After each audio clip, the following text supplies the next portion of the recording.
and I make a distinction between those two. Clearly, this is an issue that has emerged in our time, for which we have yet, as an international community, come to some conclusion around how we want to respond to that. And so there will be further discussions, and it is on the agenda, and it is in the agenda that Foreign Minister Lavrov passed to me for us to have further discussions in the future. Я могу только подтвердить, что I can only confirm that we are both interested in close cooperation on fighting cybercrime. You have probably heard, we said that on many occasions.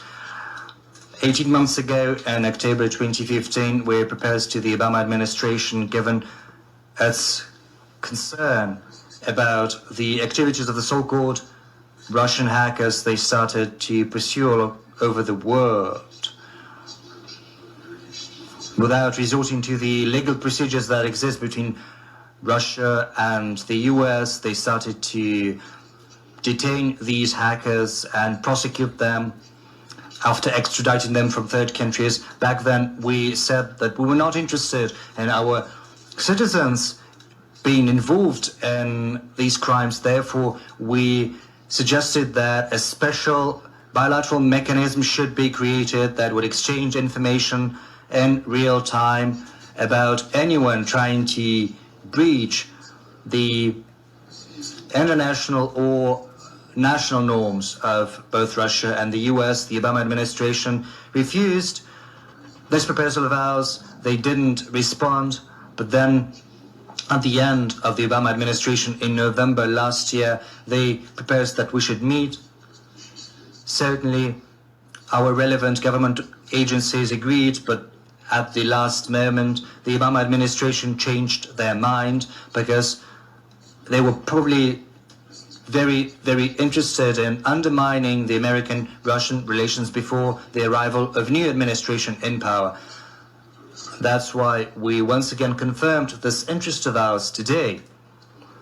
This is a relevant matter, and that is why we suggested that our contacts should be resumed at the level of special envoys of the US administration and the Russian president, and also contacts at the level of relevant authorities.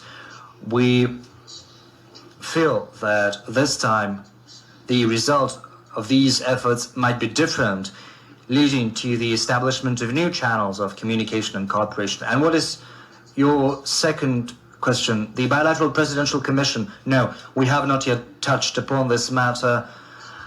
It has been buried, so to speak, but maybe it might be resuscitated. Still, we've got channels to discuss some serious issues in our bilateral relations. It might be not under this umbrella structure. No, it might be in a different format. We have designated special persons who will sit down in quite common manner to look at our grievances, to look into those, and to look into how we can overcome these difficulties that exist. Thank you. Secretary Tillerson, did you discuss today with President Putin or Foreign Minister Lavrov sanctions or other concessions that the United States might make in exchange for a change in behavior from the Russian government? And also, speaking about what you just answered previously, did you present to President Putin or the foreign minister specific evidence the Russian government interfered in the U.S. election? And to Foreign Minister Lavrov, if an independent investigation finds the Assad government attacked his own people with chemical weapons, what will Russia do?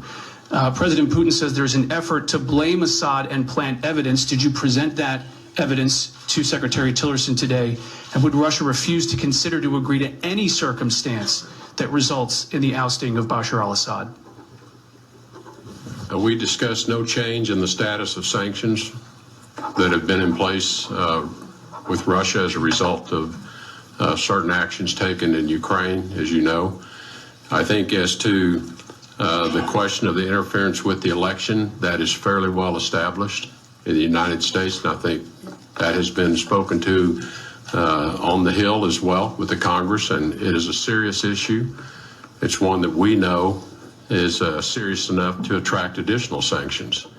And so we are mindful of the seriousness of that particular interference in our elections, and I'm sure that Russia is mindful of it as well. Государственный секретарь Well, State Secretary hasn't threatened to use new sanctions. He hasn't threatened us at all. We have had a frank discussion about the issues on our agenda, and unfortunately, we've got some difficulties with regards to the majority of those issues. Now, as for the chance that this investigation reveals the government's implication in chemical attacks, it's all a hypothetical. We do not want to speculate. We see how speculation can bring results. We see some hysterical statements from the House of Representatives, from the Senate, after the airstrike against the airbase. We do not want to speculate on what's really important, on the serious matter of the use of chemical weapons, on trying to exonerate anyone, on the attempts at staging an attack with the use of chemical weapons. What we want is to establish the truth and full compliance with American legislation, the Russian laws, the legislation, the laws of any normal country. But the principle of innocent until proven guilty has to be respected. Today, we send an appeal to The Hague to conduct an unbiased, transparent investigation. But should there be attempts at dragging on this investigation, we'll have to make the necessary conclusions. Now, as for the allegations that the US government has irrefutable proof that we interfered with the electoral campaign, I have to say once again that we have not seen any facts, even hints at facts. We have not seen any evidence. No one has shown us any evidence, even though we have requested on many occasions that these evidence has to be produced to us to support the allegations, the accusations we hear.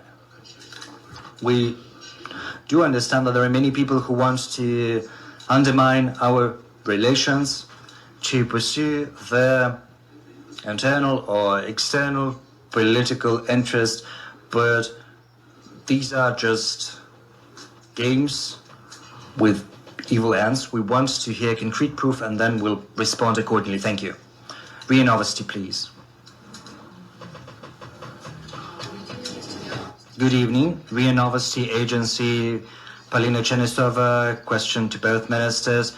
The US has sent a strike group with an aircraft carrier, Kurt Vinson. Has this issue been raised during the talks? And what are the risks this step might entail for the region? And a question for Secretary Tillerson.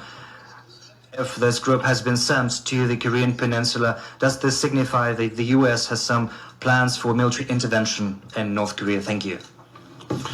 The Carl Vinson strike group is routinely in the Pacific Ocean. It's in the Pacific Theater. And its movements in the Pacific are made in a way that's planned by the military planners. There is no particular objective in its current course. The Vinson sails up and down the Pacific routinely, and so I would not read anything into the Carl Vinson's current locations. Я только могу повторить, что мы обсуждали. The only thing I can say is that, among other issues, we have discussed the situation in the Korean Peninsula as well as around it. As far as I understand, given all the nuances. We still have a common determination to resolve this issue through peaceful means, to achieve the denuclearization of the Korean Peninsula through diplomatic talks. There are certain efforts undertaken by the participants of what used to be called the six-party talks. We also have ideas of our own, just as our Chinese counterparts do. We believe that we've got to rally around the cause of finding peaceful solution to this issue. And the last question from the American side, thank you. With CBS News. Thank you very much. Mr. Secretary, before these meetings, you said you believed Russia was either incompetent or complicit in these chemical weapons attacks. After your extensive meeting with both Vladimir Putin and Sergei Lavrov, do you know which one that is and what concrete thing can be done to rebuild that lack of trust? And Minister Lavrov, if I could indulge you to answer in English, if you would, sir. President Trump has called Bashar al-Assad an animal. This is the leader your government continues to back. Can you tell us how long Russia will be willing to risk the lives of its soldiers and spend its money to protect him? With respect to Russia's complicity or knowledge of the chemical weapons attack, we have no firm information to indicate that there was any involvement by Russian forces into this attack. What we do know, and we have very firm and high confidence in our conclusions, that the attack was planned, carried out by the regime forces at the direction of Bashar al-Assad. Могу только подтвердить еще раз, что I can only say once again that just as in the case with the so-called Russian hackers and the chemical incidents in Syria, we would very much like to get some concrete evidence, not just words. So far, we have not seen any fact. In Syria, we are acting at the request of the legitimate government of a country which is a member of the United Nations. This country is under no sanctions of the UN Security Council. We are acting there in order to fight terrorism. And it is in our interests to prevent Damascus from being engulfed by ISIS and the al-Nusra Front. If you look at the facts, over the last 18 months, the coalition set up by the Obama administration did almost nothing to achieve the objective that it had stated when being established. It had not fought consistently against the al-Nusra Front or ISIS until the Russian airspace forces were deployed in Syria. And even after this deployment of our forces, the US-led coalition under the Obama administration only performed strikes against certain posts held by ISIS. And it was always sparing the al-Nusra Front. And we've got some suspicions. We think that the al-Nusra Front is still chaperoned and spared to resort to Plan B, to overthrow the Assad regime with force. We know how this is going to end because we saw similar situations in Libya and Iraq, and we do hope that the people will prevail who know how to learn from history. Now, as for who is responsible for the crimes committed in Syria, we've got to look into that. But as one American counterpart said, there will be time for everything. We've got to set priorities.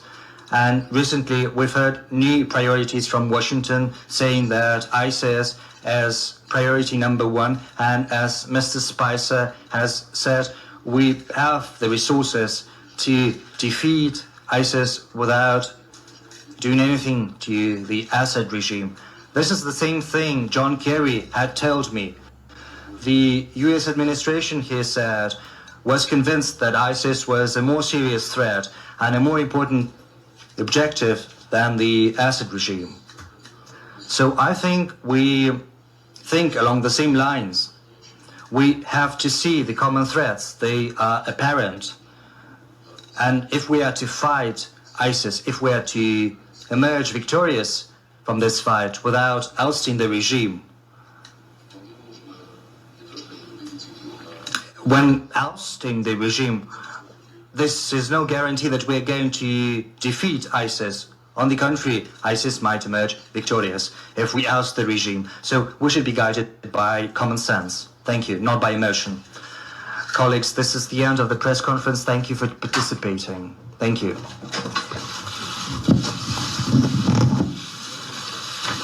you have it, my friends.